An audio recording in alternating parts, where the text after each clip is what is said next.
Tomáš Uhlíř. Chvátil, Vlaada Chvátil. Elwen.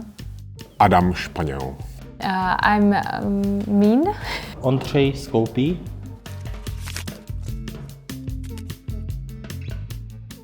Like board games.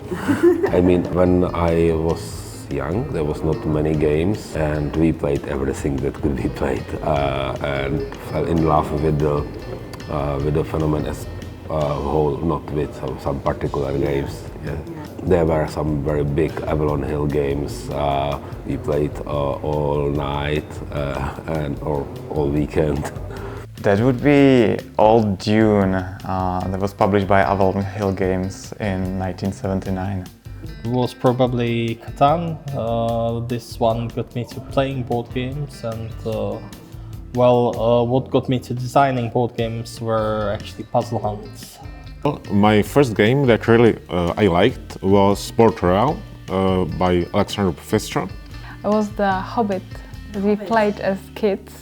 It's a tough one because I went through all of it, you can name it, like Magic Gathering and miniature games, game books, Dungeons and Dragons, but probably the game that got me into the real board game was Agricola.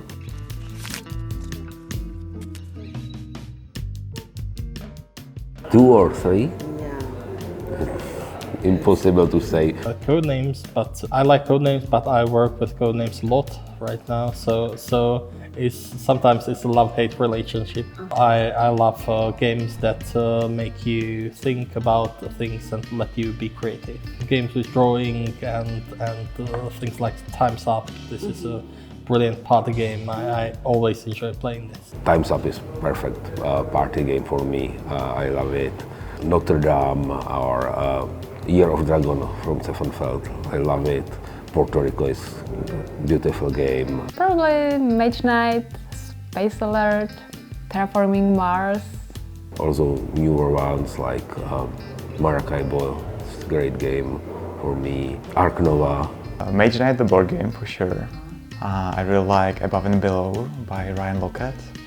And Space Alert is such a unique game. Many cooperative games. I love tough, heavy cooperative games like Gloomhaven, Spirit Island, Ghost Stories, and I was really impressed by Rainer Knizia's Lord of the Rings cooperative game. For me, for a long time, it was Through the Ages from Vlaada Chvátil. Then maybe Brass. I was really impressed how elegant it is, and while it's a really complex game. And right now I really love Terraforming Mars as well. And now even Ark Nova, that's the fourth one, but... There are people that finish a game and want to play again, or they every week they play the same game, and I don't want to do this. I want to explore the board game world. I want to play variety of games.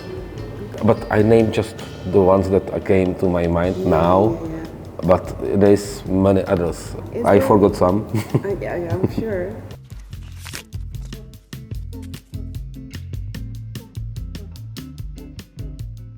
I just like to go to gaming events and just play games and play maybe some prototypes and see what other people are coming up with, and maybe something I can get inspired by. So yeah, playing games. What helps me most if my kids are somewhere away and I have enough free time and quiet. No, it's rather about environment. When I have time to really think when traveling or just going to walk or in shower, I can do really too much in shower to think about it. Reading game descriptions and trying to imagine what the game is about, and then comparing the two, like my imagination of what it is about and then the real thing. Well, I need to talk to Mín. My ritual is talking to my wife. That helps. I think I really need to force myself to just sit down and focus on it. But sometimes it helps me to doodle a bit, take a sheet of paper and try to draw how the game will look like and how the components and setting will look like and everything.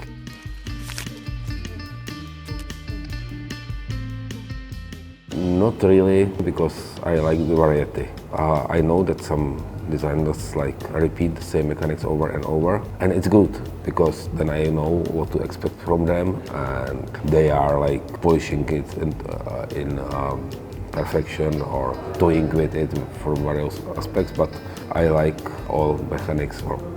I have some that I don't like that much, but other than that, it's about variety. For me, it would be probably card drafting or some sort of card drafting and picking cards, yeah.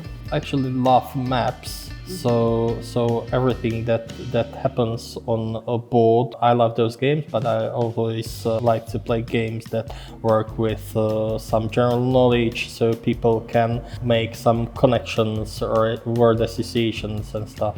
Probably any kind of engine building, deck building and stuff. Probably engine building. I like things getting better. Engine building, but that's quite a broad term. I really like tableau building, which is in Terraforming Mars a lot, or maybe Race for the Galaxy is one of my favorites. Yeah, it would be probably cards because they're so diverse. You can get so much information on just one thing. A card, it's like a little piece of the game, like really of the game itself. It can contain interesting rule twists, story twists. It gives you your personal secret information. The thrill when you draw a card and look at it and combine cards in your hand and then play a card. I really like D3 from Powerboats. It's like a three-sided die. It's definitely not going to be dice, I guess. Well, for me the games are just the mechanics, and I kind of filter out the components and illustrations and theme, and I just see the numbers and the Excel sheets.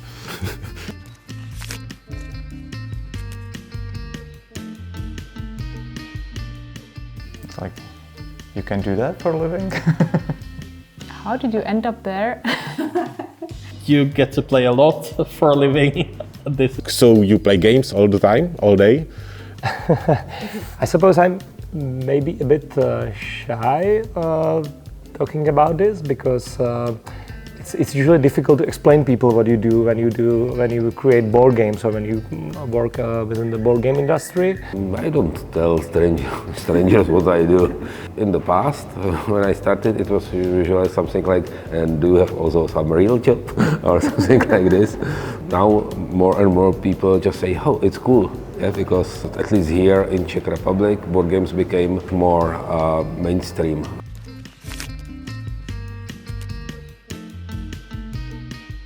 That's a good one. It would be a resource management game where the resources will be people and time. Worker placement, because there are quite a lot of people, and the nice thing is that each day you do something different. So it's like one day I will go get some rock, and other day I will build some building. So in CGE it's one day I will maybe play some games, other day I will do some marketing stuff, for example. Next day I will create some websites or some other project. Wow. Probably some cooperative, worker placement, a game with time pressure and cards that bring really weird random elements and events, and then everything falls apart and everyone has to cooperate. Team game that ends with lots of chaos and good feeling of achievements. That's complex. Well, I would say a real-time cooperative voting game. It's something like Galaxy Tracker, like putting things together in real time and then hoping nothing falls apart. So.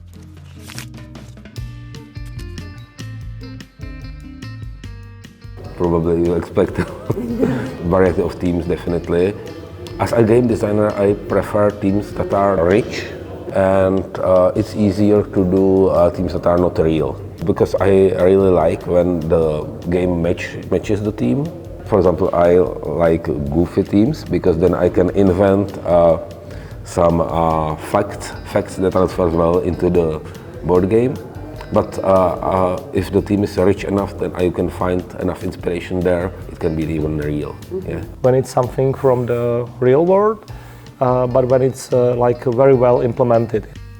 Probably something that's a little bit more imaginative and not really about the real world topics. I really like anything connected with exploration and just discovering new places. Recently I've gotten a lot of games with nature or ecology because my wife is an ecologist, so she always likes to play those games more than games with, I don't know, fighting or something like that. Yeah, I don't often play games for the team, but one theme I really like is space and space exploration, so terraforming Mars, on Mars, even Pulsar 2846.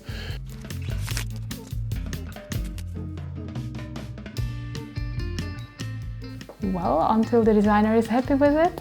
It should take as long as is necessary, which is different for each game. Some games take 3 months to develop, some take 10 years. That really depends. At least a year to develop it, even from the working prototype. Before that, it mostly depends on the designer, how long does it take him. But I would say like even 2 to 3 years with heavier games. That really depends on the game. I think like 2-year cycle sounds good to me. I think it should take as short as possible because, well, as much as the game needs, but not necessarily too long. It should take as long as you have fun with the development. It can take years, I don't mind. But if it starts, okay, we really need to finish this and let's get it out, so that's too long then.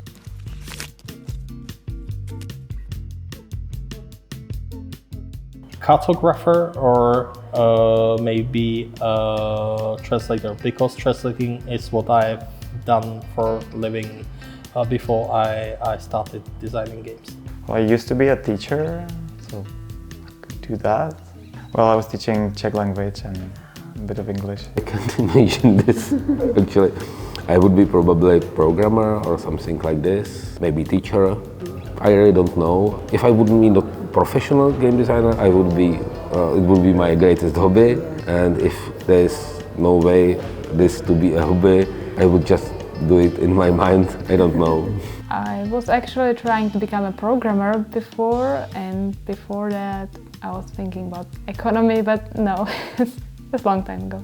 Well, game design is still for me just a side job. I do programming as the other big thing, so it would probably be some web development, game development maybe, or maybe data science, I don't know, something like that. I'm a studied architect, but I probably won't do that actually. I would be seeking for some really creative kind of profession. So maybe doing some treasure hunt kind of things, or maybe writing something, I don't know.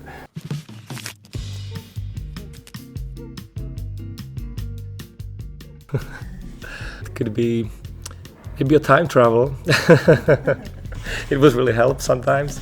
Time freeze, definitely time freeze. Some controlled schizophrenia, because the most difficult part, for me, one of the difficult parts is finding testers. But if I could pretend I'm several people, I could play the game as 3 different people, and maybe even with some secret information, I could save a lot of time and just play the game to its fullest potential whenever I need it. So yeah, controlled schizophrenia. To live without sleep. I know, maybe patience. I think probably honesty. I don't know if this is a superpower. to yourself, like take the input from the players and not thinking, okay, they don't understand my game. I wanted to say something like mind reading, but no, it's enough just to listen to them.